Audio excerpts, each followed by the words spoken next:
আজ জামাই ষষ্ঠী, তো সেই কারণে গতকালের যে কাহিনিটা বলছিলাম ওটা আজকে একটু স্থগিত রইল। আমি একটু জামাই ষষ্ঠীর ওপরেই বলি। তো এই জামাই ষষ্ঠী কী? কথিত আছে যে এক বেনে বাড়িতে সেই বাড়ির যে ছোট বউ, সে একবার মাছ খাওয়ার তার খুব লোভ হয়। সে চুরি করে একটি মাছ খেয়ে নেয় এবং বাড়ির বউ তো একটু লজ্জা পাচ্ছে সবাই জানাজানি হলে। তো যখন একটা মাছের টুকরো কম পড়াতে সবাই কে খেলো করে চেঁচামেচি হচ্ছে, তখন সেই বউ দোষ দিয়েছিল বাড়ির পোষা বেড়ালের নামে, যে বেড়ালে খেয়েছে। তো আমাদের সনাতনীদের, হিন্দুদের প্রচুর দেবদেবী আছেন, প্রচুর উপদেবদেবীও আছেন। তো তেমনি মা ষষ্ঠী হচ্ছেন একজন আমাদের উপদেবী। তা সেই ষষ্ঠী দেবীর পুজো করা হয় সন্তানের মঙ্গলার্থে। তো সেই ষষ্ঠী দেবীর বাহন হচ্ছে এই বেড়াল।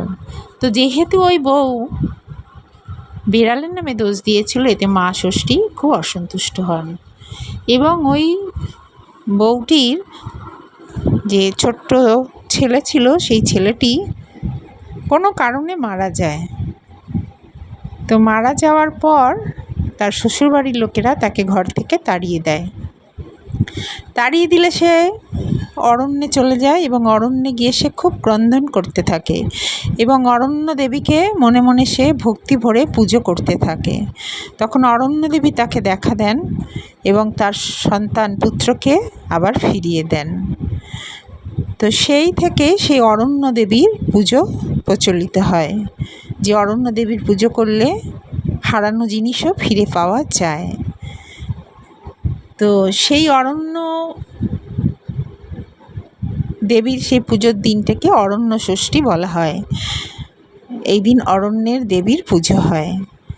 তো সেই দিনটিকেই জামাই ষষ্ঠী হিসাবে ধরা হয়েছিল, বিশেষ করে আমাদের বাঙালি সমাজে। কারণ বাঙালি পরিবারের একটি নিয়ম ছিল যে মেয়েরা বিয়ে হয়ে যাবার পর তার সন্তান না হওয়া পর্যন্ত যিনি কন্যাদান করেছেন, অর্থাৎ সেই কন্যার যিনি পিতা বা যিনি কন্যাদান করেছেন, তিনি সেই মেয়ের বাড়িতে যেতে পারবেন না যতদিন না ওই মেয়ে সন্তান সন্ততি হবে।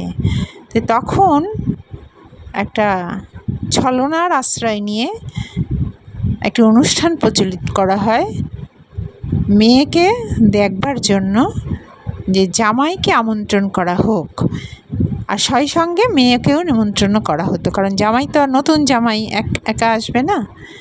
তো সেই কারণে সেই জামাই ষষ্ঠী উপলক্ষ করে এই জামাইকে আমন্ত্রণ জানানো হতো, সঙ্গে মেয়েও আসতো, ফলে বাবা মারাও মেয়ের মুখ দেখতে পেত বা মেয়ের সঙ্গে দেখা সাক্ষাৎ হতো। তো সেই অরণ্য ষষ্ঠীর দিনটিকেই জামাই ষষ্ঠী হিসাবে এখন পালন করা হচ্ছে।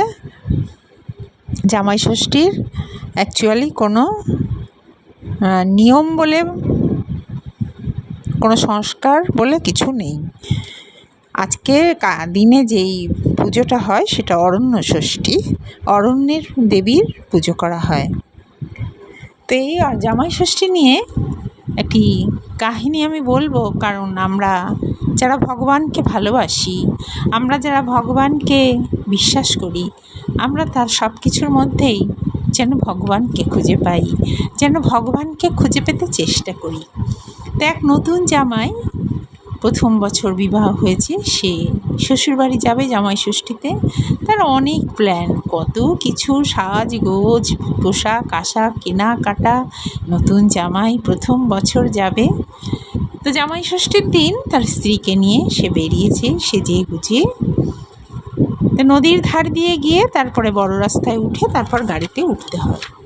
তো নদীর ধার দিয়ে যখন সেই জামাই হেঁটে যাচ্ছে স্ত্রীকে সঙ্গে নিয়ে, দেখছে নদীর পাড়ে বসে একটি বালক ওই নারকেলের যে দুটো মালা, ওই দিয়ে খেলনা দাঁড়িপাল্লা বানিয়ে খেলছে, বালি মাপছে। তো এই জামাই দেখে ছেলেটির কাছে এগিয়ে যান এবং বলেন, এই তুই কে, কি করছিস, এভাবে ধুলো মাখছিস কেন? তখন ছেলেটি উত্তর দেয়, আমি দেখছি, আজ তো জামাই ষষ্ঠী, কার ভাগ্যে কি খাবার আছে। তখন জামাই বলে, পাগল নাকি? আচ্ছা, তুই তাই বলতে পারিস? আচ্ছা বল তো, আমার ভাগ্যে আজ কি কি খাবার আছে? তো ছেলেটি মাপছে, কিন্তু কিছুতেই হিসাব মেলাতে পারছে না। শেষে বলল, আজ তোমার ভাগ্যে কোনো খাবারই নেই, আজ তোমার কোনো খাবারই জুটবে না। তাতে জামাই হেসে বলছে, তুই একদম পাগল, যা তুই তোর মতন খেলা কর। নতুন জামাই, প্রথম বছর যাচ্ছি শ্বশুরবাড়ি, শ্বশুর আমার এখনও চাকরি করেন, 3 শ্যালক, তারা সবাই ভালো ভালো চাকরি করে, কত কিছু তারা আয়োজন করছে, আর তুই বলছিস আমার খাওয়া জুটবে না? তুই একটা পাগল, তোর সাথে কথা বলে কোনো লাভ নেই। এই বলে তিনি স্ত্রীকে নিয়ে এগিয়ে যান। তো শ্বশুরবাড়ি পৌঁছতেই সবাই খুব আদর যত্ন করছে, খুব আনন্দ শ্বশুরবাড়িতে, কারণ নতুন জামাই এসেছে। তা জামাইকে বসানো হয়েছে, খাবার সময় হয়েছে, প্রচুর খাবার দেখে জামাই অবাক হয়ে যাচ্ছে। বাবা, এত খাবার তো কোনোদিন চোখেই দেখিনি, এত খাবার খাবো কী করে? তো জামাই ষষ্ঠীতে শাশুড়ি জামাইকে ফোঁটা দেয়, চন্দনের ফোঁটা। তো জামাই সেজেগুজে বসে আছে, শ্যালকরা সব চারদিকে দাঁড়িয়ে আছে, শাশুড়ি এবার ফোঁটা দেবেন। তো জামাইয়ের মনে পড়ে যায় ওই বালকটির কথা, যে সামনে আমার এত খাবার, আর ও বলে কিনা আমার আজ খাওয়া জুটবে না, এই বলে জামাই হাসতে থাকেন। আর ঠিক সেই সময় শাশুড়ি ফোঁটাটা দেবেন, সেই সময় জামাই হাসতে থাকে। তাই দেখে বড় শ্যালক খুব রেগে যায়, সে একটু বদরাগী ছিল। সে ভাবছে এ আবার কেমন ছেলে, মাকে দেখে হাসছে। তখন সে জিজ্ঞাসা করে, আচ্ছা তুমি হাসছো কেন? তখন জামাই উত্তর দেয়, ও তুমি বুঝবে না, পরে বলবো। এতে আরও সে ক্ষুব্ধ হয়ে যায়, কি আমি বুঝবো না? মানে আমি বোকা, আমি কিছু বুঝি না? তাতে আরও রেগে যায় এবং সে বলে যে তোমাকে জামাই না হলে আমি একটা থাপ্পড় মেরে গাল লাল করে দিতাম। জামাইও এই কথা শুনে রেগে যায়, যে কি, আমি নতুন জামাই এসেছি, আমাকে খেতে বসিয়ে আমাকে এরকমভাবে অপমান। অন্য শালেকরাও রেগে যায়, তারা বলে, হ্যাঁ ঠিকই বলেছে দাদা, তুমি মা যেই ফোঁটা দিতে যাচ্ছ অমনি তুমি হাসছো, এটা তো মাকে অপমান করা। আবার বলছো কি না কেন হাসছো সেটা আমরা বুঝবো না। এই নিয়ে প্রচুর গণ্ডগোল লেগে যায়, হাতাহাতি শুরু হয় এবং এক শালক জামাইকে থাপ্পড়ও মেরে দেয়। তখন জামাই ক্ষুব্ধ হয়ে খাওয়া ছেড়ে উঠে পড়ে আর বলতে থাকে, দূর, আর জীবনেও এখানে আসবো না, এত বড় অপমান আমাকে নেমন্তন্ন করে। তখন সে স্ত্রীকে নিয়ে আবার রওনা দেয় বাড়ির উদ্দেশ্যে। তো যখন যাচ্ছে নদীর ধার দিয়ে, তখন দেখছে সেই বালক ওখানেই বসে ওইভাবেই মাপছে, সেই মাটি নারকোলের খোলায় বালি মাপছে। তখন বালক দেখে বলছে, কি গো, যাওয়ার সময় তো দেখলাম হাসতে হাসতে যাচ্ছ, এখন মুখ বিষণ্ণ কেন? তখন জামাই বলছে, তুই ঠিকই বলেছিলিস, কিন্তু তুই কে বলতো, তোর পরিচয় কি, তুই বললি কিভাবে? বালক বলছে, আমি ভগবানের দূত, আমি সব বলে দিতে পারি, কার ভাগ্য কেমন হবে। আনন্দতে গেলে, খুব আনন্দ করতে করতে গেলে, কিন্তু একবারও কি ভগবানের কথা মনে করেছিলে? একবারও কি তাকে স্মরণ করেছিলে? তখন জামাই বলে, তাহলে আমার করণীয় কি? বালক তখন বলছে, যে কোনো পরিস্থিতিতে, যে কোনো কাজেই, সে আনন্দের কাজই হোক বা দুঃখের কাজই হোক, ভগবানকে স্মরণ করতে হয়, সেটা তো তুমি জানো না। তুমি একবারও কি তাকে স্মরণ করেছো? শুধু নিজের আনন্দের কথা ভেবেছো।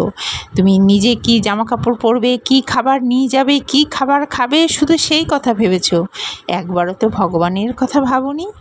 যদি সেটা ভাবতে, তাহলে তোমার আজকে এই অবস্থা হতো না। নিজের জীবন যদি সুন্দর করতে চাও, তাহলে নিজের চিন্তার সাথে, নিজের দুঃখের সাথে, নিজের সুখের সাথে ভগবানকেও চিন্তা করো, তবেই তোমার সব কিছু সুসম্পন্ন হবে। তখন জামাই হাত জোর করে চোখ বুজে তাকে প্রণাম করতে লেগেছে। তো প্রণাম করার পরে যেই চোখ খুলেছে, তখন দেখছে সেখানে আর কেউ নেই, কোনো নারকোলের মালাও নেই, কোনো বালকও নেই। তো ভগবান কখন যে কার বেশে কী রূপে এসে আমাদের সামনে ধরা দেন আমরা কেউ বুঝতে পারি না, আমরা কেউ চিনতেও পারি না। তাই কাউকেই আমাদের ছোট ভাবা, অযোগ্য ভাবা উচিত নয়, কোনো মানুষকেই নয়। তো আমরা এই গল্পটি থেকেই শিক্ষাই পেলাম যে যত আনন্দই আমাদের জীবনে আসুক, আনন্দের জোয়ারে যেন আমরা নিজেদেরকে ভাসিয়ে না দিই। সে আনন্দের মাঝেও যেন আমার ভগবান, আমার গোবিন্দ যেন স্থান পায় আমার মননে, আমার চিন্তনে, আমার স্মরণে।